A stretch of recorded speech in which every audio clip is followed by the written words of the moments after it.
This is 5 on your side at 5. Focused on you. And we begin with a live look over downtown St. Louis. Thanksgiving Day, bringing us nice weather to enjoy with our family and friends. But we are about to see those nice temperatures drop a bit. Thank you for joining us at 5. I'm Brent Solomon, in for Mike Bush and Kelly Jackson. Our Weather First team is tracking your Thanksgiving evening forecast. Let's check in with meteorologist Gary Frank. Hey, Gary. Hey, good evening, Brett. Happy Thanksgiving. Looks like we need to get a squeegee on that other camera. This one's a lot clearer as we look down Market Street. Pretty impressive. A nice day. It didn't feel necessarily like November, but just a little bit above average.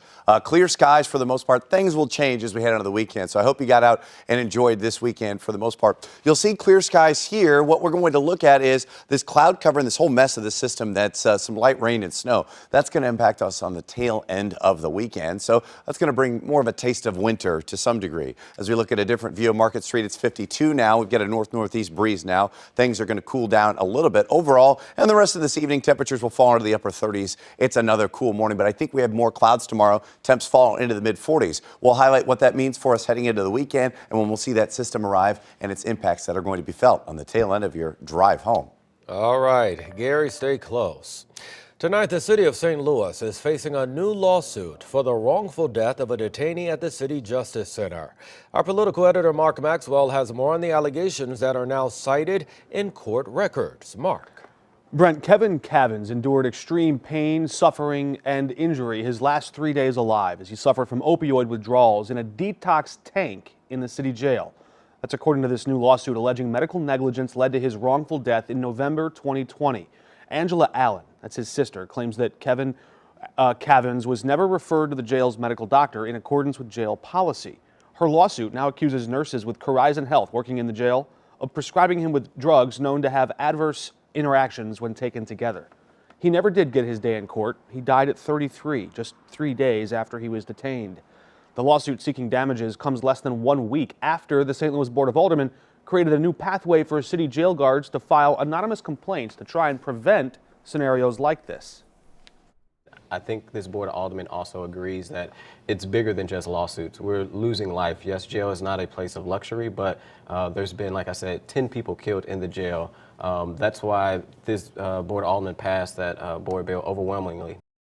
This particular death happened in 2020 before Mayor Jones was elected and before she appointed the current jail commissioner. But those problems have persisted, with another 10 detainees dying behind bars in that same facility since then.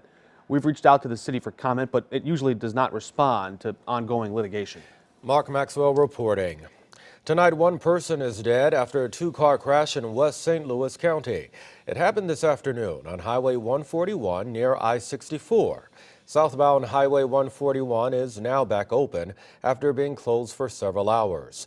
Missouri State Highway Patrol now investigating what caused that crash. The name of the person who died has not been released.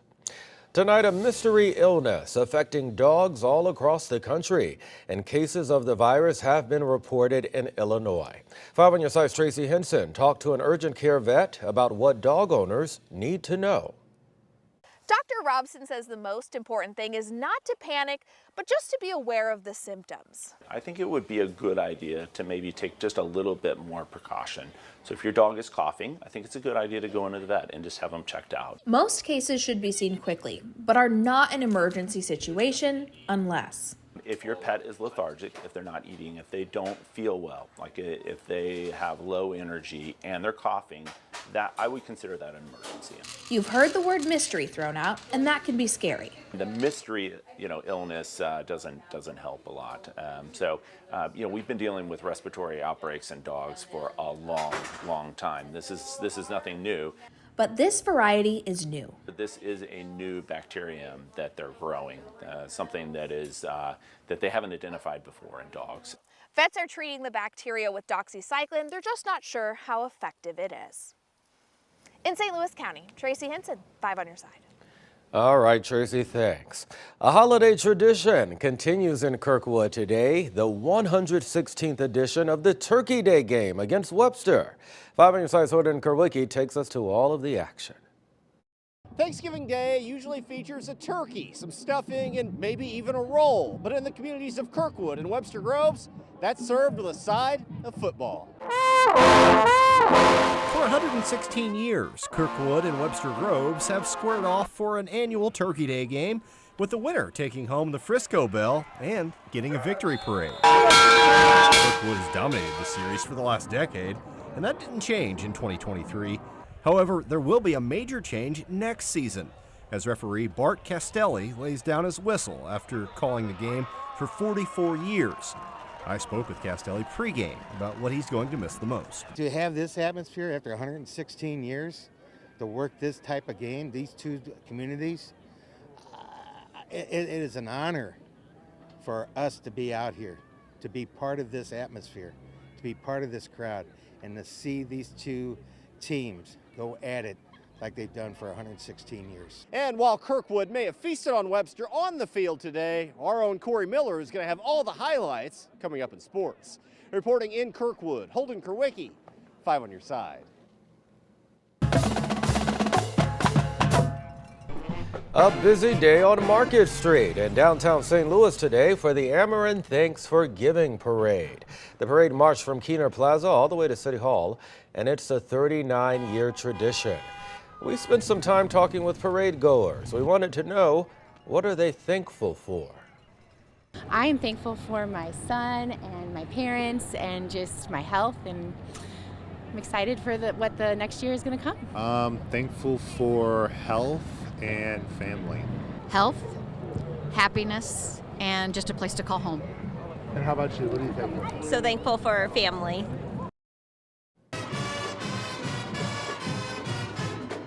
Well, if you stayed at home, you may have caught the annual Macy's Thanksgiving Day Parade in New York City. This year's parade had 25 big balloons, dozens of floats, and performers. And that included the O'Fallon, Illinois Marching Band.